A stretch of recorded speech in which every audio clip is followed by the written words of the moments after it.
જય યોગેશ્વર, જય શ્રી કૃષ્ણ. તો આ વિડીયોમાં હું તમને જણાવીશ કે આપણે જે ભક્તિ કરીએ છીએ તે આપણે તનથી કરવી કે મનથી. તો આવો જાણીએ. વાપીમાં મારો એક સાળો સવારના 10થી રાતના 9 સુધી ફેક્ટરીમાં કામ કરતો.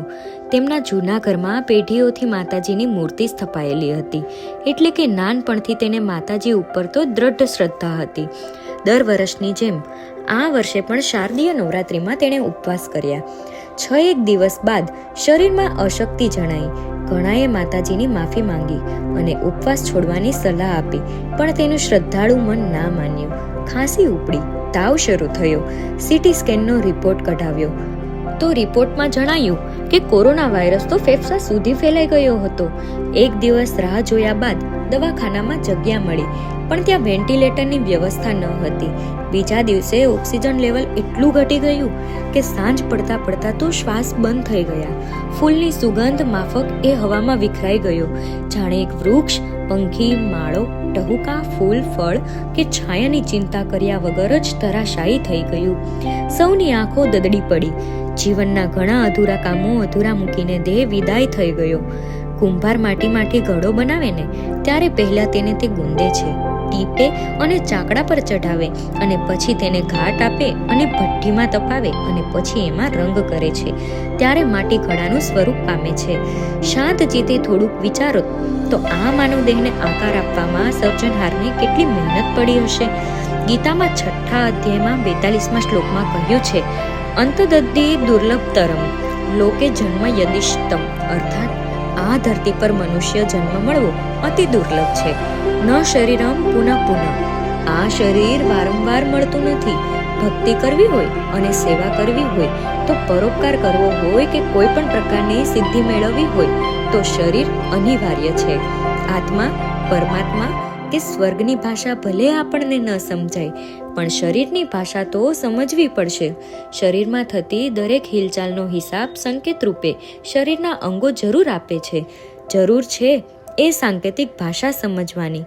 કુમાર માસિકમાં એક સત્ય ઘટના વાંચી હતી. સ્વામિનારાયણ સંપ્રદાયના પ્રસિદ્ધ સંત શ્રી મુક્તાનંદજી સ્વામી એકવાર તેમના શિષ્યો સાથે ગામના મંદિરમાં ઉતર્યા હતા. દિવસમાં એક જ વાર જમવાનું વ્રત હતું. સ્વામીજીની પારખું નજર સમજી ગઈ કે અમુક શિષ્યોનું ભજન કીર્તન કે સત્સંગમાં ધ્યાન જ ચોટતું નથી. એકવાર સ્વામીજીની નજર ચૂકવીને કેટલાક બાળ શિષ્યો રસોડામાંથી રોટલા ચોરી ખાવા માંડ્યા. સ્વામીજીને ખબર પડીને પરિસ્થિતિ પામી ગયા. આંખ આડા કાન કરી બોલ્યા, અરે સંતો, મને કકડીને ભૂખ લાગી છે. રસોડામાં ભોજન વધ્યું હોય તો તપાસ કરો. અને વર્ષોનું એક ટાણાનું વ્રત તોડી શ્રી મુક્તાનંદ સ્વામીએ શિષ્યોને માફ કરી રોટલા ખાધા. દેહના 6 ધર્મો તરસ, ભૂખ, શોક, મોહ, જન્મ અને મૃત્યુ દરેકને પાળવા જ પડે છે. કોઈ સવાલ કરે કે તો શું આપણે આપણા આરાધ્ય દેવ કે ત્રપ માતાજીના વ્રત તપ ઉપાસના ના કરવા જોઈએ? જરૂર કરવા, પણ પોતાની શારીરિક અને આત્મશક્તિનું માપ કાઢીને કરવા જોઈએ. એક ભક્ત ચાલતો નજીકના મંદિરે પણ ના જઈ શકે ત્યારે બીજો ડાકોર કે અંબાજી પગપાળા જઈ શકે. એક શ્રદ્ધાળુ મંદિરના પગથિયા માંડ ચડી શકે અને બીજો પાવાગઢ કે ગિરનાર ચડી જાય. આ એક અને બીજો પોતપોતાના સ્થાને એક સરખા પ્રભુ ભક્ત છે. ડોંગરજી મહારાજ વલ્લભાચાર્યની સિદ્ધાંત મુક્તાવલીની વાત તેમની કથામાં કહેતા, કૃષ્ણ સેવા સદા કાર્યા માનસી સા પરામતા. કૃષ્ણ સેવા કૃષ્ણ ભક્તિ જ કરવી જોઈએ. એમાંય માનસી સેવા કે માનસી ભક્તિ ઉત્તમ ફળ આપે છે. એવું કહેવાય છે કે ઊંઘમાં પણ અર્જુનના રોમે રોમમાંથી કૃષ્ણ કૃષ્ણનો ભાવ ધ્વનિ સંભળાતો હતો. ભક્તિ સાહિત્યમાં એક શબ્દ છે, અજપાજપ, એટલે કોઈ પણ પ્રયત્ન કર્યા વગર સ્વયં સહજ રીતે મનમાં રટણ ચાલ્યા જ કરે તેવો જપ. આ જપ એટલે કોઈ પણ નામ, મંત્ર, સ્તુતિ કે સ્મરણ. બુદ્ધત્વ પ્રાપ્ત કરતા પહેલા સિદ્ધાર્થે યોગ, ધ્યાન, સમાધિ, સત્સંગ બધું કરી જોયું. છેવટે અન્નનો ત્યાગ કર્યો. હાથ પગ સોટી જેવા થઈ ગયા. આંખો ઊંડે ઉતરી ગઈ. પેટ અને પીઠ તો એક થઈ ગયા. આખું અંગ કરમાઈ ગયું. એક દિવસે નિરંજના નદીને કાંઠે નૃત્યાંગનાઓની વાત સાંભળી અને તેમનું અતિ કૃશ થઈ ગયેલા દેહનું ભાન થયું. સિતારના તાર હદ બહાર ખેંચો તો તેમાંથી સંગીત ના નીકળે અને તૂટી જવાનો ભય પણ રહે. સિતારના તાર ઓછા ખેંચો તો તે ઢીલા રહે અને સંગીત ના નીકળે. જો સિતારના તાર પ્રમાણસર બાંધો તો તેમાંથી લયબદ્ધ સંગીત નીકળે. શરીર પાસે પણ હદ બહાર તપસ્યા નહીં કરાવતા મધ્યમ માર્ગ ગ્રહણ કરવો જોઈએ. શરીરમ આદ્યમ ખલુ ધર્મ સાધનમ. શરીર ધર્મનું આચરણ કરવા માટે શ્રેષ્ઠ સાધન છે, તો તેને કંઈ મારી નથી નાખવાનું, અંકુશમાં રાખવાનું છે. ત્યારબાદ સિદ્ધાર્થે શરીરને અંકુશમાં રાખી બુદ્ધત્વ પ્રાપ્ત કર્યું હતું.